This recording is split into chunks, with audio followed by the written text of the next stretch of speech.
Cuando lloras por las veces que intentaste y tratas de olvidar las lágrimas que lloraste, solo tienes pena y tristeza, el futuro incierto espera.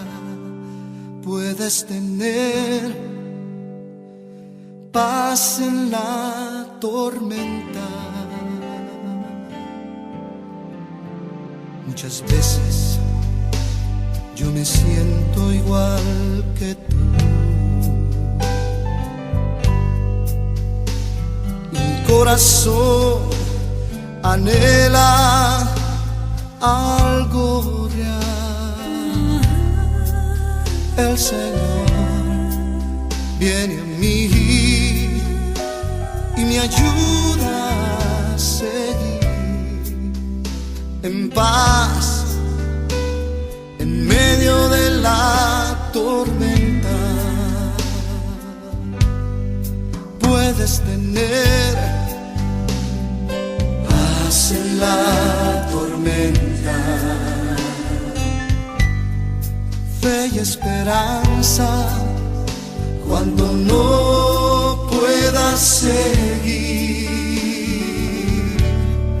aun con tu mundo hecho pedazos, el Señor guiará tus pasos en paz en medio de la tormenta.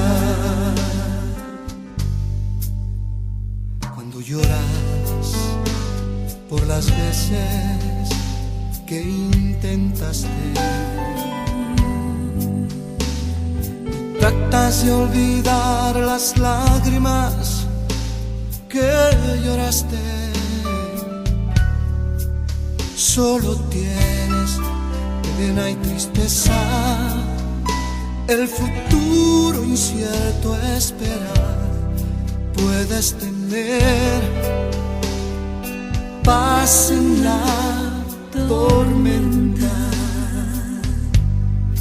Puedes tener paz en la tormenta, fe y esperanza cuando no puedas seguir,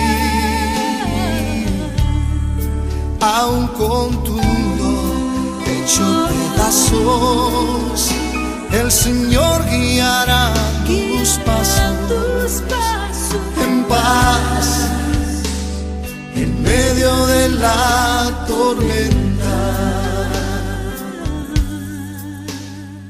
Muchas veces yo me siento igual que tú, me siento igual que tú, y mi corazón anhela algo real.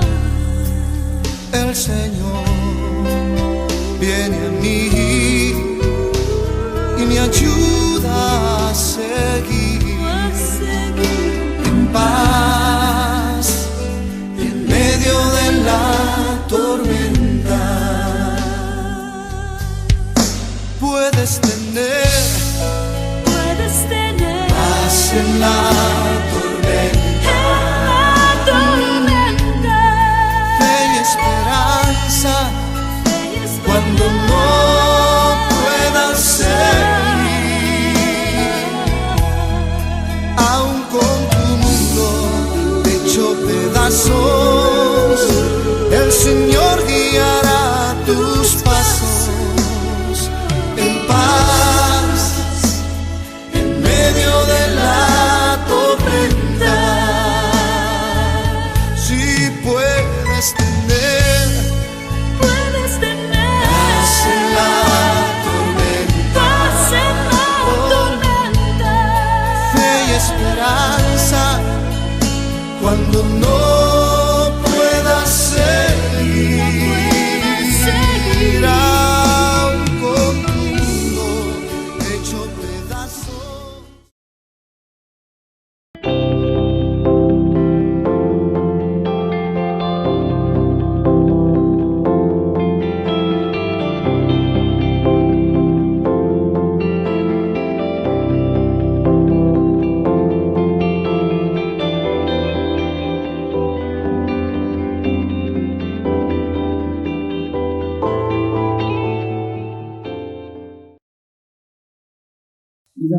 hermanos, que el Señor les bendiga. Qué precioso reunirnos aquí este día domingo para alabarle al Señor.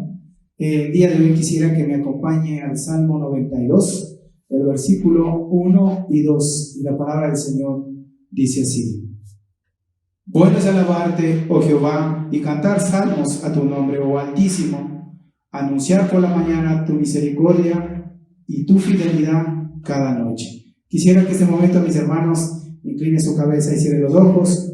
Vamos a orar y darle honra y gloria a nuestro Señor Jesucristo. Amado Señor Jesucristo, bendito Dios, queremos esta mañana darte gracias porque te ha placido a ti, bendito Dios, en tu misericordia, que estemos aquí para alabarte y glorificar tu santo y bendito nombre. Quiero bendecir al pueblo de Dios, aquellas personas, Señor, que están escuchando la alabanza y el mensaje de tu palabra. Bendito Dios, te pido una bendición muy especial por ellos, bendito. Y te agradezco, Padre, porque todos los días, Señor, podemos glorificar tu santo y bendito nombre. Te agradecemos, Dios, en el nombre de nuestro Señor Jesucristo. Amén y amén.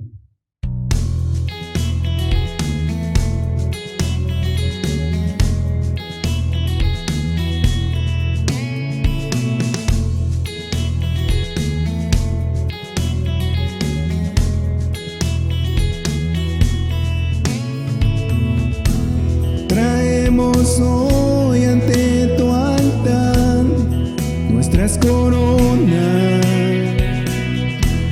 Queremos darte lo mejor de nuestras vidas. Te entregaré mi amor entero, los sueños que logré alcanzar. Te daré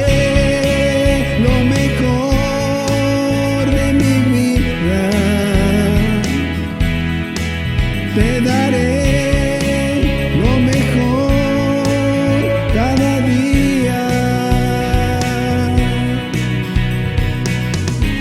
Será mucho más que una canción.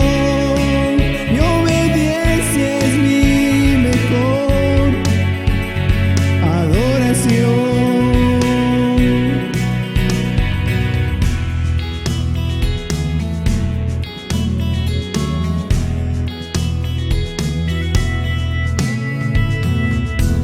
Traemos hoy ante tu altar nuestras coronas. Queremos darte lo mejor de nuestras vidas. Daremos solo las primicias, pues tú mereces lo mejor. Te daré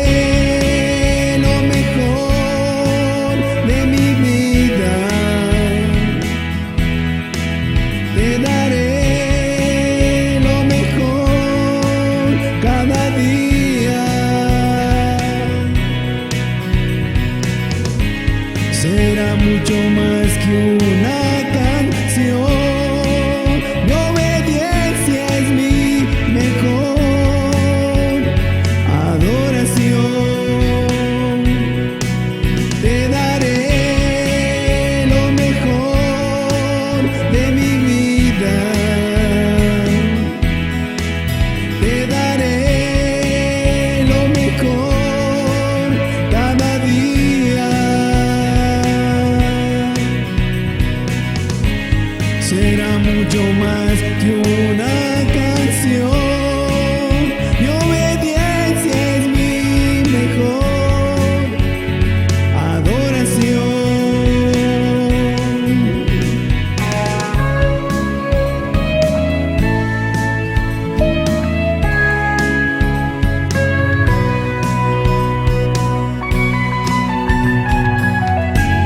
Daremos solo las primicias, pues tú mereces lo mejor.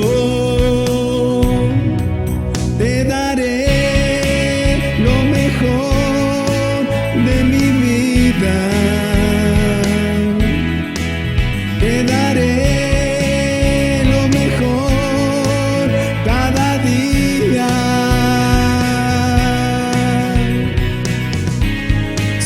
mucho más que una canción.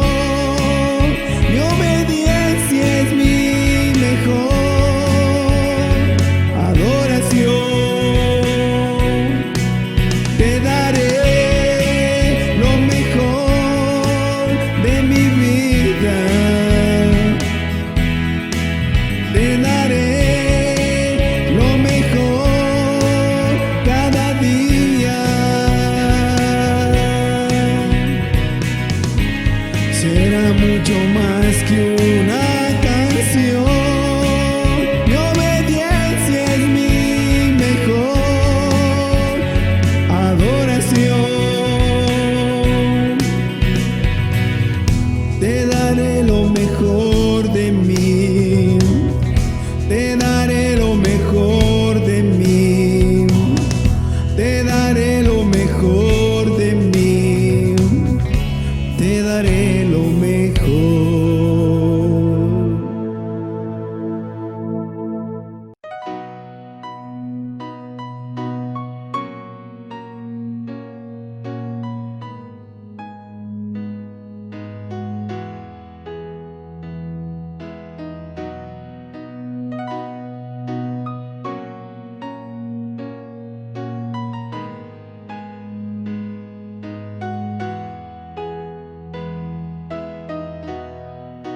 Dios de mi corazón,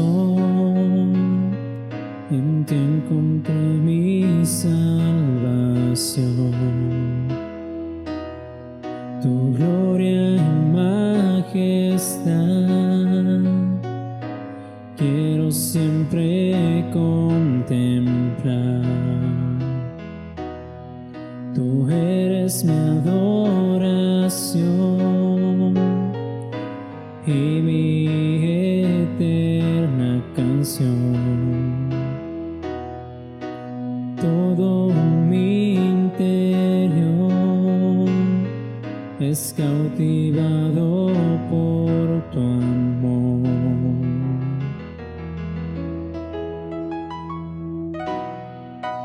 Eres Dios eterno, solo tú eres bueno. Dios incomparable eres tú. Nunca me separaré de tu gran amor. Eres mi Señor, mi Salvador.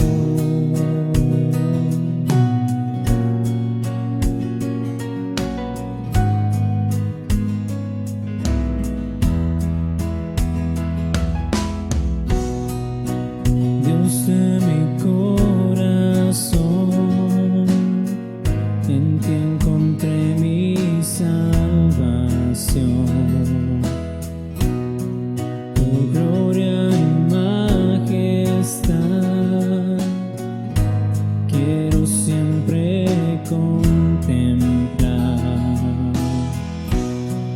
Tú eres mi adoración y mi eterna canción. Todo mi interior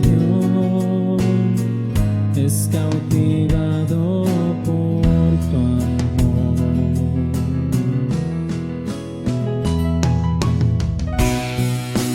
Eres Dios eterno, solo tú eres bueno.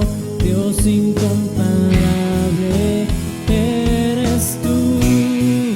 Nunca me separaré de tu gran amor.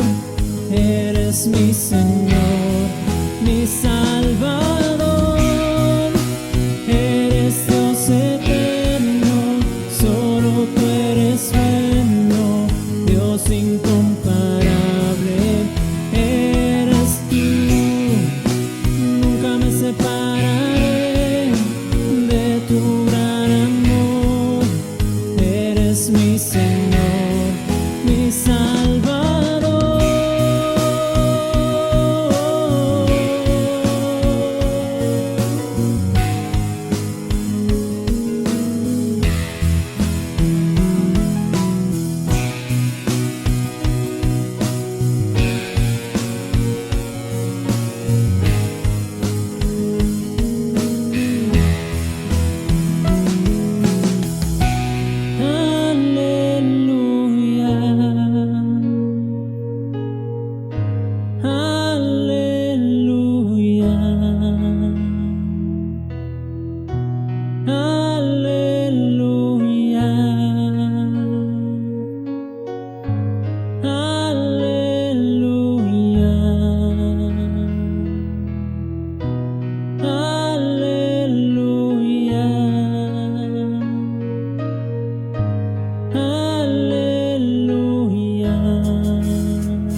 mi Señor, mi Salvador.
Es para mí una inmensa bendición y doy gracias a Dios por la oportunidad que Él me ha dado de poder juntos, usted y yo, poder juntos reflexionar sobre un pasaje más de las Santas Escrituras que sé que tiene gran enseñanza para nosotros. No sin antes pedirle me acompañe en una palabra de oración. Amado Señor, quiero darte gracias. Gracias, Señor, porque me siento honrado, privilegiado del poder, Señor, ser un instrumento suyo en sus manos para exponer y entregar el mensaje que usted me ha delegado, Padre eterno.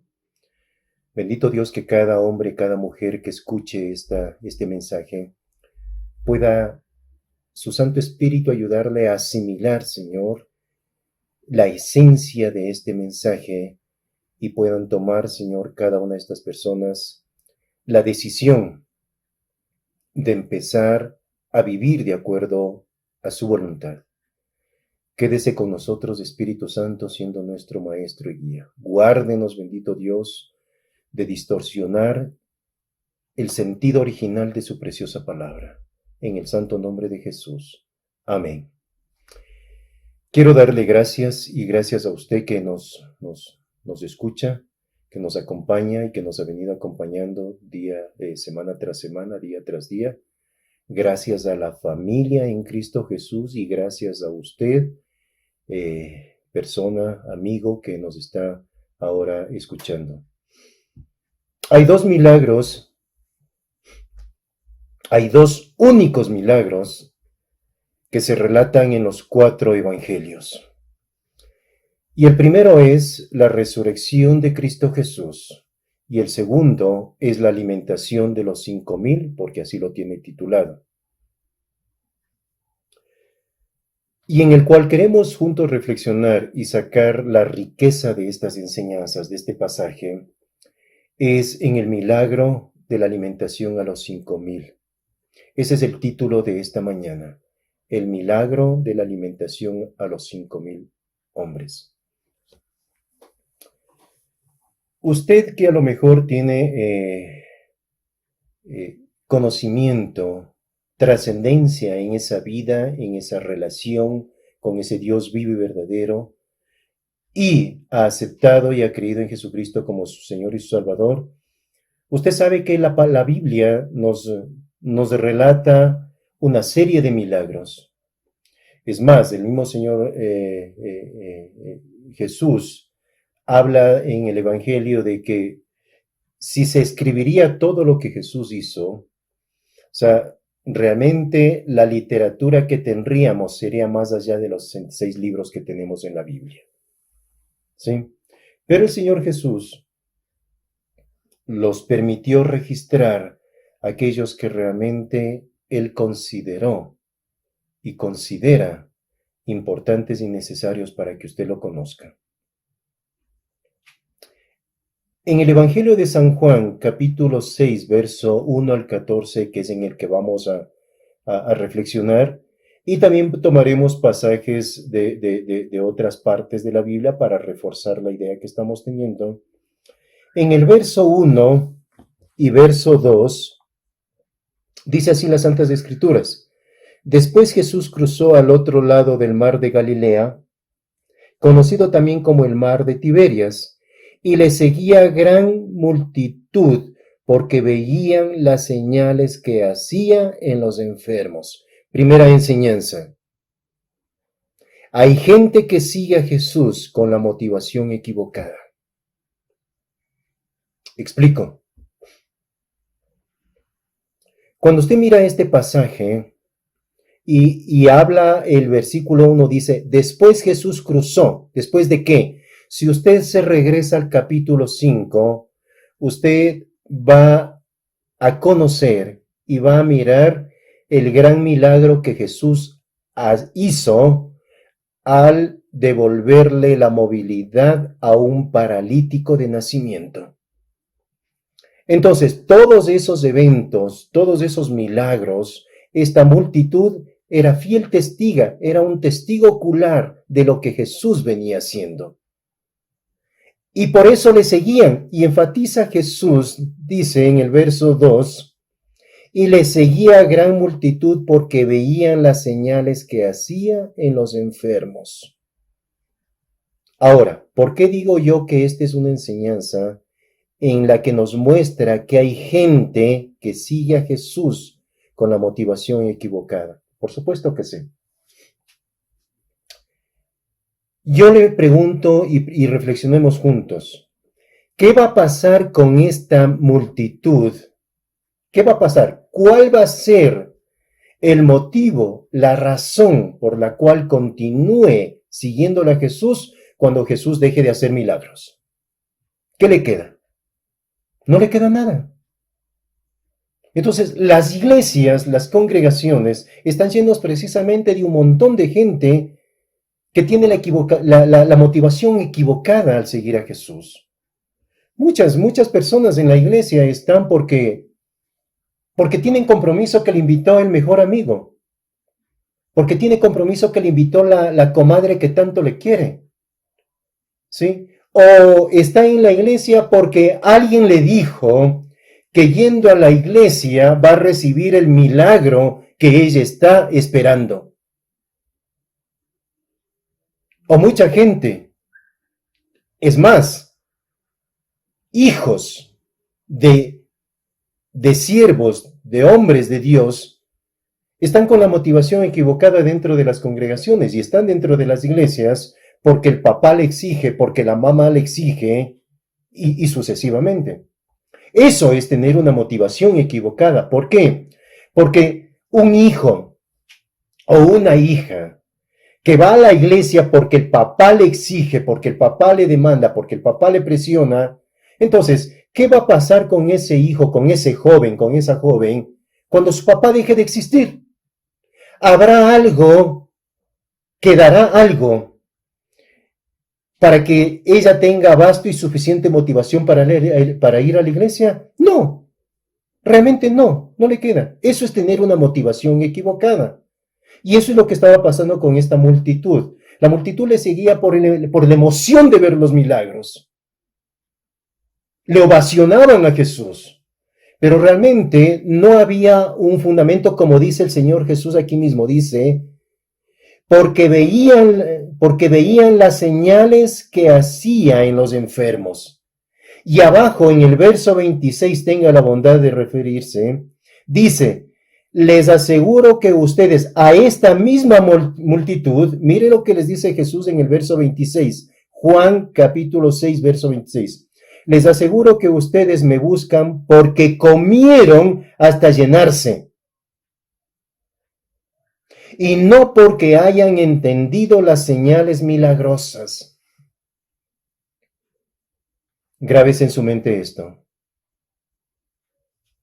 No sigamos a los milagros, sino al hacedor de los milagros. Porque el milagro es temporal. Si usted recibe hoy un milagro de sanidad de cualquier enfermedad, recuerde que mañana con esa enfermedad o sin esa enfermedad, usted va a morir. ¿Y qué le queda? ¿Qué le asegura a usted?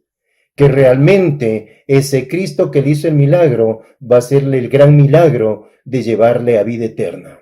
Si no hay un fundamento real de entender qué significa Jesucristo para su vida. Entonces,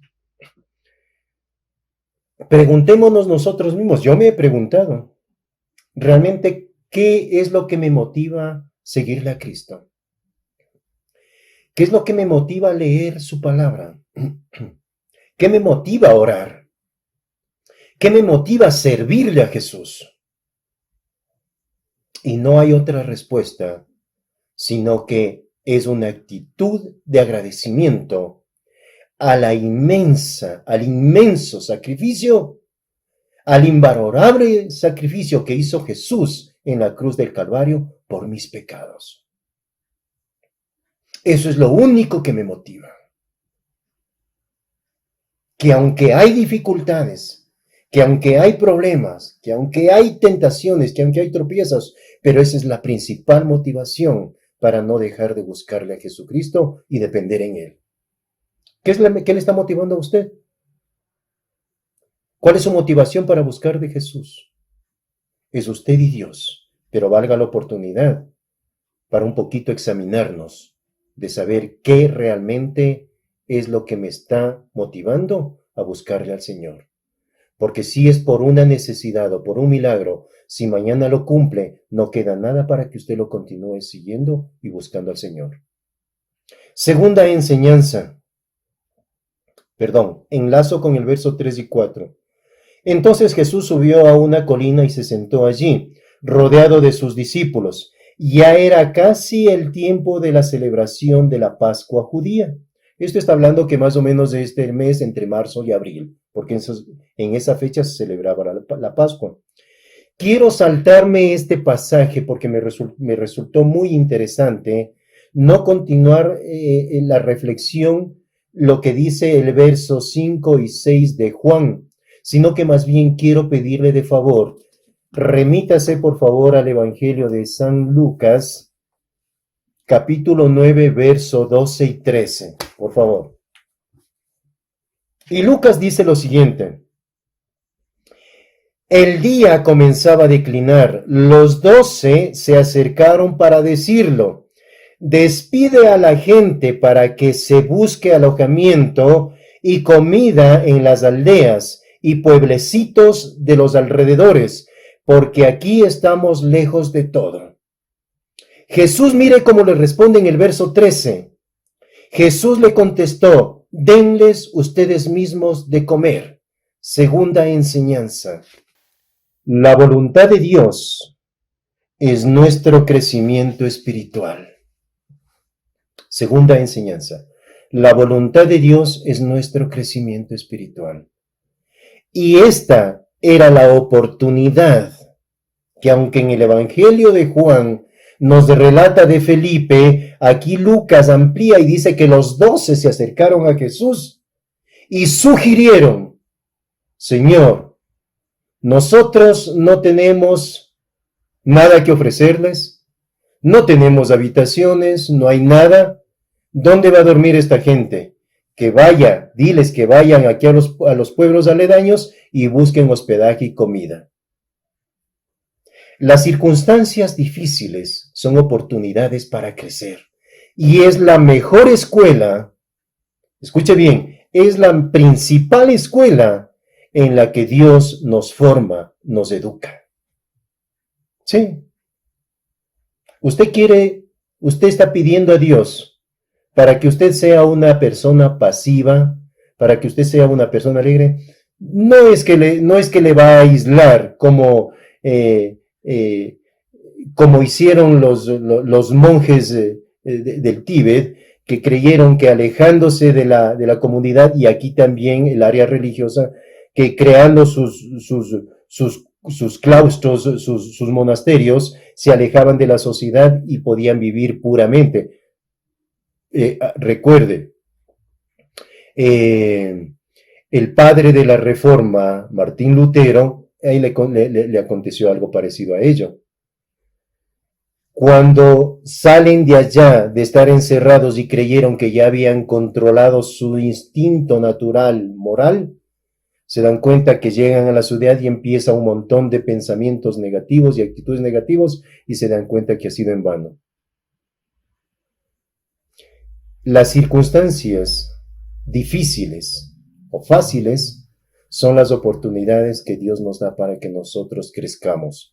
Y esta era una oportunidad que Jesús había elegido para medir cuánto realmente habían crecido en esa fe, en esa confianza, en esa dependencia, en ese Dios soberano, que habían visto grandes milagros, que habían visto grandes providencias.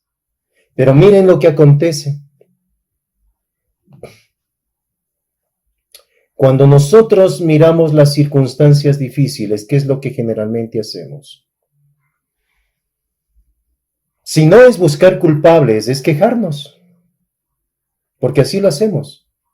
Cuando las circunstancias no son favorables, cuando las circunstancias son difíciles, cuando ahora mismo en esta circunstancia nos hemos quedado sin trabajo, nos hemos quedado sin eso, ¿dónde está todo eso que usted y yo hemos expresado tanto en alabanzas como en oraciones, en que dependemos y amamos a Dios y creemos en Dios? Todo eso se desvanece. Entonces es una buena oportunidad ahora. ¿Cuánto realmente usted ha crecido en Cristo Jesús? Porque dependiendo de cómo usted está afrontando o enfrenta las circunstancias adversas, esa es la medida en la que usted ha crecido. Si nosotros decimos, yo llegué un día a tener bien claro eso. Cuando mis hijos nacieron, para mí, yo no quería que ni el viento les dé. Y tenía mucho cuidado de ellos. Y no quiere decir que no he dejado de cuidarlos, no. Pero me preocupaba tanto que me desesperaba en saber de que algo les acontezca. Pero llegó un día en que dije, Señor, no, estoy haciendo mal. Estoy creyéndome dueño de ellos. No, Señor, ellos son tuyos. A mí me encargaste, me delegaste para darles esa cobertura, sí, esa cobertura paternal, esa cobertura legal, esa cobertura espiritual, esa cobertura intelectual, y encaminarles a que se cumplan tus propósitos. Entonces dije, Señor, tuyos son. Y ahora, a pesar de que las circunstancias dicen son difíciles, mis hijos salen porque tienen que salir y cumplir sus funciones. Y si el Señor, como hemos hablado nosotros acá en familia, y si el Señor ha determinado de que la pandemia sea un pretexto para llevarme a mí, llevarle a mi esposa o llevarle a mis hijos, bienvenido, somos del Señor. ¿Acaso no hemos dicho eso? Que nuestras vidas pertenecen al Señor. Entonces eso es haber crecido en Cristo Jesús. Y no cuestionarnos, y no reclamar el por qué o el por qué. No, Dios tiene todo determinado. Entender eso desde la perspectiva de Dios es alivianarnos y descargarnos de la inmensa responsabilidad que queremos asumir y que no nos compete. La vida le pertenece a Dios y todo el universo le pertenece a Dios. Y Pablo, el apóstol Pablo, en el Evangelio de Romanos, un versículo muy conocido para nosotros en el lenguaje cristiano, en el capítulo 8, verso 28 dice: también sabemos que Dios dispone todas las cosas para bien de los que lo aman, a quienes Él ha escogido y ha llamado. Y esos somos usted y yo. Dios nos llamó a ser salvos, a ser santos y a servirle. 3 llamados del Señor. Entonces Dios quiere que nosotros tengamos claro, hemos repetido, mucha gente sabe de memoria estos versículos. Pero entonces, si esto hemos llegado a entender y sabemos, dice, que Dios dispone todas las cosas. ¿Qué es todas las cosas? Todas las cosas son todas las cosas, pues. Implica mi vida personal, mi vida espiritual, mi vida emocional, mi vida laboral, mi vida social, mi vida familiar, implica mi esposa, implica mis hijos, implica la naturaleza, implica el COVID, implica todo. Todas las cosas, dice el Señor, que Él ha dispuesto para nuestro bien. Entonces, si eso entendemos, eso es parte del crecimiento que Dios quiere que nosotros tengamos. Pero miren cuando Dios da la oportunidad, cuando Dios nos da la oportunidad de demostrar que hemos crecido, mire cómo muchas veces nosotros reprobamos esa prueba. Versos 7. Felipe le respondió, 200 denarios de pan no bastarían para que cada uno de ellos tomase un poco. Cuando el Señor les dice a los 12 discípulos, denles ustedes de comer, enseguida viene la lógica humana, porque eso es la reacción de Felipe. Y se pone a pensar y dice, 200 denarios, ¿qué implicaba 200 denarios? Si un denario ganaban en aquel tiempo las 12 horas de trabajo de 6 de la mañana a 6 de la tarde, eso quiere decir que Felipe estaba diciendo, Señor, ni trabajando 200 días alcanzaría ni sería suficiente para dar de comer a toda esta multitud. Que dicho sea de paso, en el contexto cultural registran los varones, pero dicen los entendidos, los investigadores de esto, de este contexto social, cultural de los judíos, que en esa ocasión no había solo 5,000, porque solo contaban los varones. Dicen que mínimo estaban 15,000 personas. Entonces, la lógica del hombre, la lógica de Felipe, y parece que Felipe era un buen matemático, que dice, claro, a ver, $200 en los que yo podría tal vez a lo mejor contribuir o lo que sea, o podríamos conseguir, ni siquiera eso alcanzaría para que ellos tomen un pedazo de pan. Peor saciarse.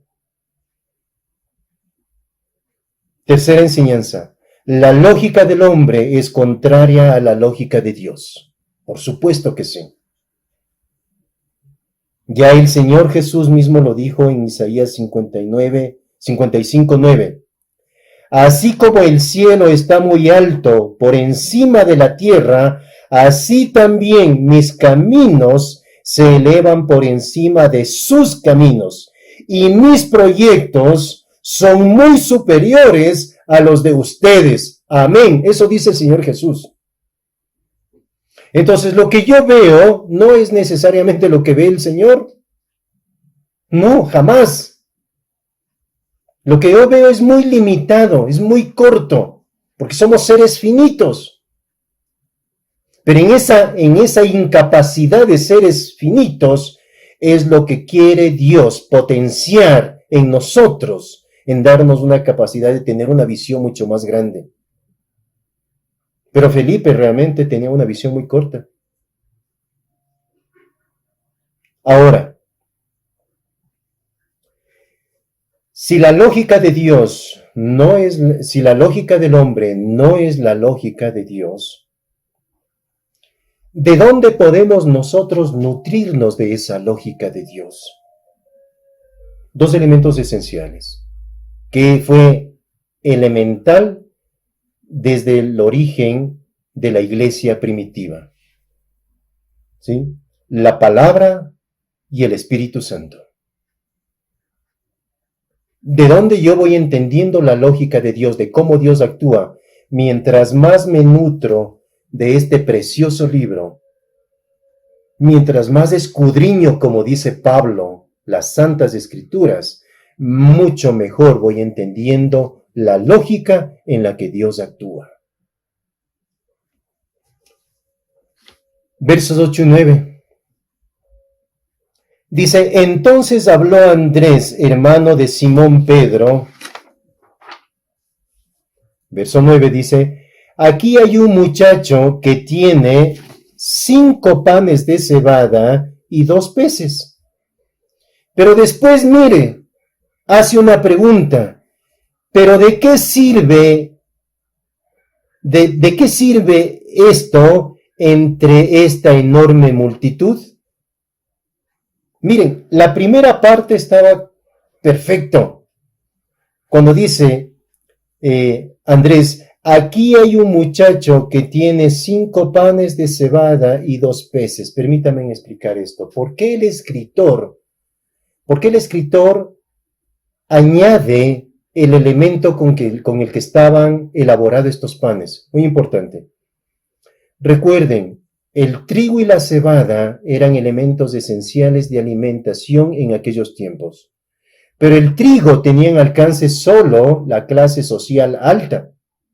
Y cuando habla de los panes de cebada, está hablando de que este niño, este muchacho que tenía estos 5 panes y estos 2 peces, y en otro texto dice pececillos. ¿Qué quiere decir eso? Que no eran gran cantidad no eran gran tamaño, eran muy pequeños. Entonces esto nos demuestra que este muchacho era de una clase social muy pobre,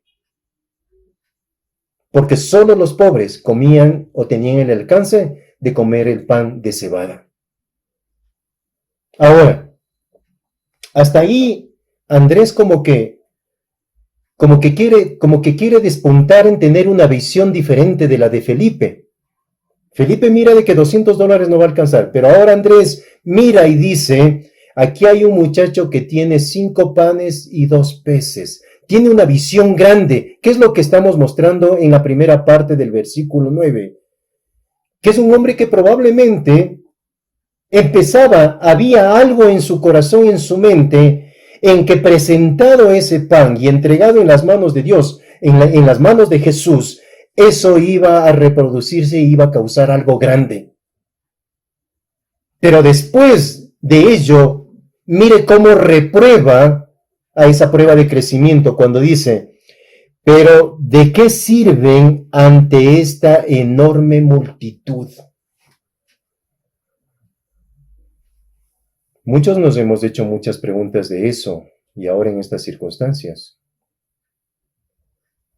Dicen que no hay vacuna para el COVID. Y mucha gente sigue encerrada en sus casas, cristianos encerrados en sus casas, porque dicen que mientras no haya la vacuna, no van a salir.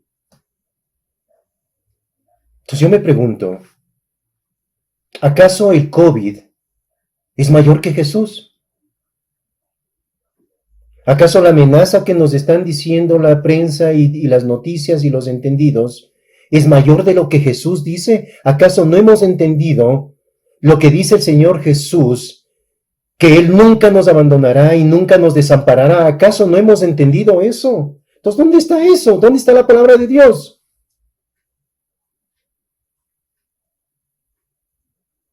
Es que yo sufro de esto, es que los médicos en la televisión, que en el periódico, que en las revistas, que en todo lado están diciendo que las personas con esta enfermedad, que las personas con lo otro, son las más propensas a este virus. Yo me pregunto, ¿dónde está Dios entonces para ellos? Yo no quiero decir que hagan lo que yo lo hago, pero para mí yo lo tengo bien claro, lo que dije hace rato. Si para Dios esto del COVID ha sido un pretexto para llevarme a su presencia, bendito sea Dios. No es mi vida. Dios tiene contados, como dice la palabra del Señor, hasta el último cabello de mi cabeza. Y si yo creo que ese Dios omnipotente, ese Dios omnisciente, ese Dios omnipresente es mi Señor, es mi Padre, es mi Salvador, entonces mi vida le pertenece a Él. Eso no quiere decir que no voy a tomar las medidas de cuidado. No, por supuesto. Pero con las medidas, cuidado, La vida tiene que continuar. Nuestras funciones, nuestras actividades tienen que continuar. Tienen que seguir hasta cuando el Señor nos diga hasta aquí, o hasta cuando el Señor venga. Eso es precisamente lo que Dios quiere enseñarnos en medio de todo esto. Miramos nosotros la oportunidad de que Dios haga grandes maravillas, pero nos limitamos cuando empezamos nosotros a poner nuestra capacidad antes que el poder de Dios. Y ya lo dijo el sabio Salomón en Proverbios 13:3. Cuidar las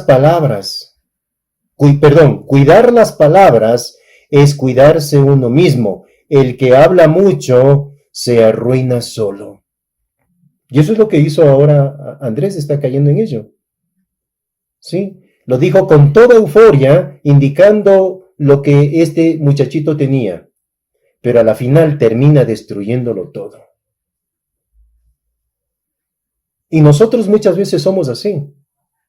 Levantamos manos, nos desmayamos, nos lloramos, caemos, nos gozamos en las iglesias alabando al Señor. Pero cuando vienen las circunstancias, se acabó. Entonces, ¿dónde está? ¿Qué es lo que realmente hay?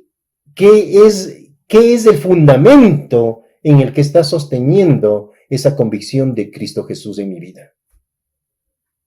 ¿Solo meramente emociones o compromisos nada más, pero no realmente una fe genuina hacia mi Salvador, hacia mi Redentor? Versículo 9, ahí mismo donde estamos. Cuando dice, aquí hay un muchacho que tiene 5 panes de cebada y dos pescados. Nosotros, como expliqué hace rato, el pan de cebada tenía alcance el pobre y los pececillos no eran gran cosa. Entonces era una persona pobre. Cualquiera, lógicamente, va a decir, pero esto no alcanza. A lo mejor era el almuerzo del muchacho, nada más. No alcanzaba para más. Pero lo que nosotros debemos entender algo, y esta es la quinta enseñanza. Todo lo creado por Dios es y somos instrumentos en sus manos. Nada más. Absolutamente toda la creación. El mismo Satanás, Job nos muestra eso, el mismo Satanás es un instrumento en las manos de Dios. Nadie, nada, absolutamente nada acontece sin que Dios lo permita. Y aquí vemos nosotros un gran milagro. Esa pequeñez, esa insignificancia que probablemente a la vista del ser humano no tenía mayor injerencia, mayor peso para cubrir tanta necesidad, pero entregado en las manos del Señor, se convirtió no solo en un sustento, sino se convirtió en una gran abundancia para todos y cada uno de los que fueron parte de este milagro. El Señor Jesús nos dice eso. Cuando nosotros hablamos de que todo lo creado por Dios es y somos instrumentos, usted es un instrumento de Dios. Yo soy un instrumento de Dios. Y mire lo que dice 1 Corintios 1:26. Dice, mirad, por ejemplo, hermanos, la vocación vuestra. No hay entre vosotros muchos sabios, según la carne, no muchos poderosos, no muchos nobles. Eso es lo que está diciendo Pablo, hablando a la iglesia en Corinto. Está diciendo que de quienes ahora conforman la iglesia, él no mira de que hay poderosos. No están dentro de la iglesia los gobernantes, no están los políticos, no están los empresarios, no están ellos. Eso dice, no son los grandes escritores, los grandes escribas, no. Los escribas más bien estaban en contra de Jesús. Pero miren lo que dice Jesús, que es lo que ha hecho en el verso 27. Sino que Dios ha escogido lo insensato del mundo para confundir a los sabios, y lo débil del mundo ha elegido Dios para confundir a los fuertes. Verso 28, y lo vil del mundo y lo despreciado ha escogido Dios, aun lo que no es, para destruir lo que es, a fin de que delante de Dios no se gloríe en ninguna carne. Eso somos usted y yo.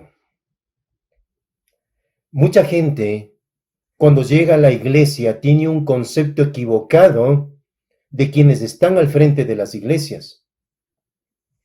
Y tienen el concepto de creer que son hombres que nunca han pecado, que nunca han errado, que no cometen errores, que son perfectos, que por eso están al frente. Pablo no dice eso. Y si nosotros, y si usted que me está escuchando, usted entra al internet y averigua de los grandes ministerios evangélicos, usted se va a dar cuenta de que quienes levantaron esos grandes ministerios y han hecho historia en la vida y han dejado marcando huellas del evangelio, han sido hombres asesinos, salidos de la cárcel, drogadictos, ¿sí?, homosexuales y todo eso. Y eso es lo que dice aquí Pablo, que eso vil, despreciado, que el mundo desechaba, que el mundo le avergonzaba, Dios ha escogido eso para avergonzar a los sabios. Y eso somos usted y yo. Y doy gloria a Dios por ello. Y eso es lo que hace el Señor al mirar a este muchacho con esos 5 panes de cebada, 5 panes de pobres, en los cuales Él muestra su gloria y su poder. Lo mismo quiere hacer Dios con usted y yo. Si usted toma la decisión de entregar su vida, Dios va a hacer grandes milagros en su vida y usted va a ser un gran instrumento de bendición para bendecir a naciones y pueblos enteros, porque ese es el anhelo del Señor. Verso 11. Luego Jesús tomó los panes, dio gracias a Dios y los distribuyó entre la gente. Después hizo lo mismo con los pescados y todos comieron cuanto quisieron. Sexta enseñanza. Eso se llama dependencia en Dios. Recuerde, dependencia en Dios. Cuando dice, todo lo que esos 5 panes de pobres y peces le pusieron en las manos del Señor. Y mire lo que acontece cuando realmente dependemos en Dios. Y dice que el Señor levantó, dependió en Dios, clamó a su Padre Celestial. ¿Y cuál fue el resultado? El resultado fue que de esos 5 panes y 2 peces, comieron más de 15,000 personas. ¿Cree usted eso? ¿O cree que esto es solo una simple historia, un cuento? Yo lo creo. Yo lo creo y lo hemos visto. Y lo hemos palpado en persona. Cómo Dios obra cuando uno se entrega y se depende en Dios. Cuando uno se renuncia a uno mismo y se entrega al Señor. Ahora, cuando yo he tomado la decisión de depender en Dios, hay 3 aspectos que debemos considerarlos. Primero, si yo digo que dependo de Dios, eso quiere decir que todo, absolutamente todo, he entregado en Dios. He entregado a Dios. Sí. Nosotros ahora mismo, como familia, estamos nosotros clamando al Señor para que mi segunda niña entre a la Universidad Central, porque literalmente los medios económicos no nos da para una universidad privada, sí. Pero ha cambiado nuestro lenguaje en oración. Nosotros decíamos que ingrese a la universidad. Ahora nuestra oración, Señor, ella es tu hija. Tú has prometido que lo formarás, lo educarás para que sea tu sierva, para que te sirva.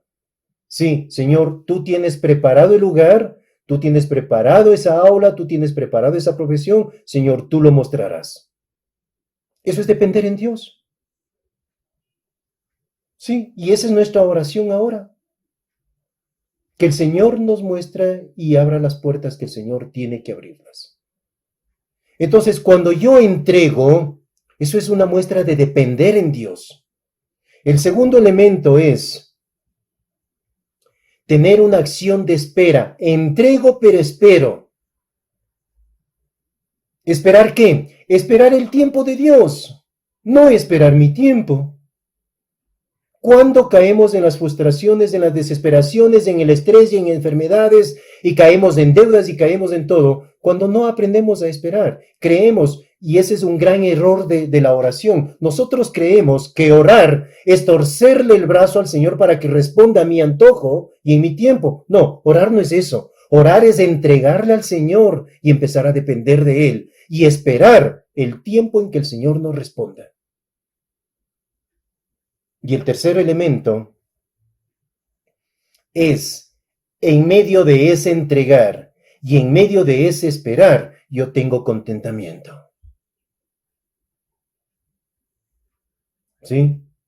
Yo me gozo y espero y confío en que Dios me dará la respuesta perfecta en el tiempo oportuno. Porque recuerde algo, el Dios al que nosotros adoramos y predicamos es un Dios vivo y real, que está ahora conmigo, pero también está allá con usted.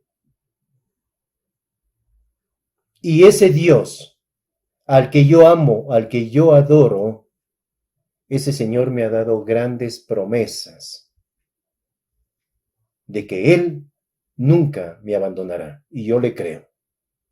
Y lo creo hasta el día de hoy. Desde el día en que nací hasta el día de hoy, yo he visto su mano poderosa. Y el proverbista dice algo. En Proverbios 16:3 dice, deja en manos de Dios todo lo que haces y tus proyectos se harán realidad. Esa es una promesa del Señor, pero hay una demanda que el Señor nos hace. ¿Cuál es la demanda? ¿Qué es lo que Dios demanda de nosotros? Dice, deja en manos de Dios todo lo que haces. Entregarle al Señor, depender en el Señor. Y cuando yo dependa y haga la parte que a mí me corresponda con diligencia, con responsabilidad, con honestidad, con transparencia, entonces el Señor me promete que mis proyectos se harán realidad. Depender no es cruzarse de brazos, cuidado, no estoy diciendo eso.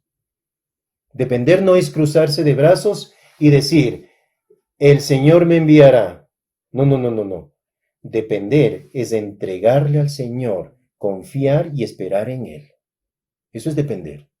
Pero yo tengo que seguir actuando y haciendo la parte que a mí me corresponde, que a usted le corresponde. Y por último, séptima enseñanza. Cuando Dios bendice, bendice en abundancia. Cuando nosotros dependemos en Dios, Dios bendice y bendice en abundancia. Verso 2 y 13.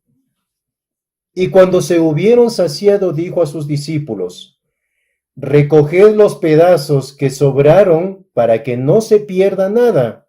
Recogieron pues y llenaron 12 cestas de pedazos que de los 5 panes de cebada sobraron o los que habían comido. Recuerde, cuando usted depende en Dios, cuando entregamos todo al Señor, las bendiciones son abundantes. Dios no nos da lo limitado. Dios nos da con generosidad. Y recuerde la gran demanda también que hizo el profeta Malaquías en el capítulo 3, versículo 10. Ahí nos dice, ¿sí? Traed los diezmos, dice, a la ofrenda del templo. Y probadme en eso, dice el Señor, a ver si no abro las puertas de los cielos y derramo bendiciones hasta que sobre y abunde. Eso está diciendo. Ese es el Dios que tenemos. Creerle a ese Dios, vivir de acuerdo a lo que Dios demanda, eso es crecer y eso es madurar. Entonces, yo quiero hacerle a usted una pregunta. Y quiero hacer la pregunta que comencé al inicio. ¿Cuál es la motivación que usted tiene para seguirle a Jesús? Si su motivación es por compromiso, si su motivación es por interés de que Dios haga un milagro en algo, cuando ya se haga el milagro, ¿qué le queda para seguirle a Jesús? No le queda nada. Entonces yo quiero invitarle a que usted tome una decisión con un fundamento real. Lo que dijo en el Evangelio de Juan, capítulo 6, versículo 14. Jesús dijo: yo soy el camino, la verdad y la vida. Nadie viene al Padre sino por mí. Y Juan 1:12. Mas a cuantos lo recibieron, a cuantos creen en su nombre, les dio el derecho de ser hijos de Dios. Al tomar esa decisión de ser usted un hijo, una hija de Dios, va a ser el único fundamento real y la motivación primaria y principal, la cual le dé fuerzas, le dé valor en medio de toda circunstancia para seguirle a Jesús. Yo le invito a que usted tome esa decisión. Quiero que cierre sus ojitos y repita conmigo esta oración. Amado Señor, te doy gracias porque me has dado la oportunidad de una vez más conocerte y mirarte lo todopoderoso que tú eres. Perdóname, Señor, si mi motivación de seguirte no es la correcta. Pero quiero en esta mañana, Señor, darte gracias y reconocer que he pecado delante de ti. Quiero pedirte, Señor, que en el nombre de Jesús tú entres en mi corazón. Y quiero recibirte como mi Señor y mi Salvador. Reconozco, Señor, que he pecado, pero también reconozco, Señor, que el sacrificio que tú hiciste en la cruz del Calvario, al ser muerto y crucificado, Señor, tú tomaste el lugar que a mí me correspondía. Gracias, bendito Dios, por ser ahora mi Salvador, ser mi Padre, ser mi Señor. En el nombre de Jesús. Amén. Mirad la multitud.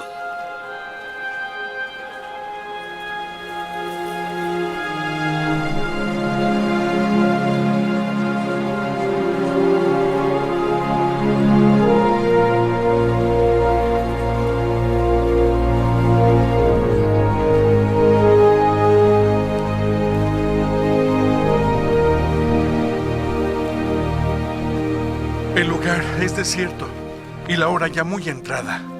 Despídelos para que vayan a las aldeas y compren para sí pan, porque no tienen que comer. Dadles de comer. ¿Quieres que compremos pan suficiente para alimentarlos a todos? ¿Cuántos panes tenéis? 5 y 2 peces. Traédmelos. Dividid a la gente en grupos de 50 para alimentarlos.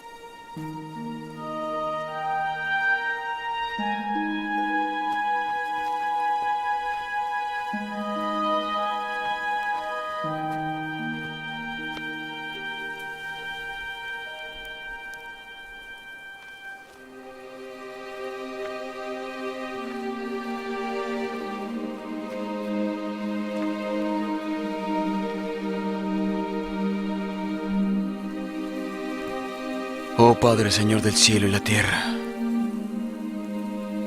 gracias por tu generosidad. Amén.